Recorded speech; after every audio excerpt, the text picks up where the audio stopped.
দেশের সকল মতের মানুষরা আজাদি পেয়েছে, তারা মত প্রকাশের স্বাধীনতা পেয়েছে এবং প্রত্যেকে তাদের ধর্মের যে চর্চাগুলো আছে সেগুলো স্বাধীনভাবে করতে পারছে।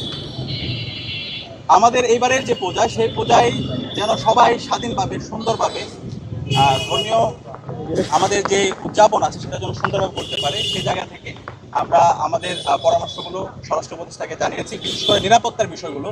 আমরা শুধুমাত্র ঢাকা বিশ্ববিদ্যালয়ের কথা বলিনি, একই সাথে বাংলাদেশের যত প্রতিষ্ঠান আছে, যতগুলো বিশ্ববিদ্যালয় আছে, কলেজ আছে, স্কুল আছে, এবং একই সাথে আমাদের সারা দেশের যত পূজা মণ্ডপ আছে সব জায়গায় যেন নিরাপত্তা ইনশিওর করা হয় এবং পর্যাপ্ত আইন শৃঙ্খলা বাহিনীর যেন মোতায়েন করা হয়, একই সাথে সিসিটিভি যেন রাখা হয়, এই বিষয়গুলো আমরা কনসার্ন করে জানিয়েছি। এবং বিগত সময়ে এই পূজা মণ্ডপ ভাঙ্গা, প্রতিমা ভাঙ্গার সাথে যারা জড়িত ছিল তাদেরকে যেন আইডেন্টিফাই করা হয় এবং তাদেরকে যেন দৃষ্টান্তমূলক বিচারের আওতায় নিয়ে আসা হয়, সে কনসার্নটা জানিয়েছি। এবং স্বরাষ্ট্র উপদেষ্টা আমাদেরকে জানিয়েছেন, ওনারা ইতিমধ্যে কয়েক দফা বসেছেন, আজকে ওনাদের মিটিং আছে, ওনাদের জায়গা থেকে সর্বোচ্চ আন্তরিকতার সাথে সামগ্রিক নিরাপত্তা আরও কীভাবে শক্তিশালী করা যায় সেটা নিয়ে ওনারা ওনাদের জায়গাতে সর্বোচ্চ আন্তরিকতার সাথে কাজ করবে।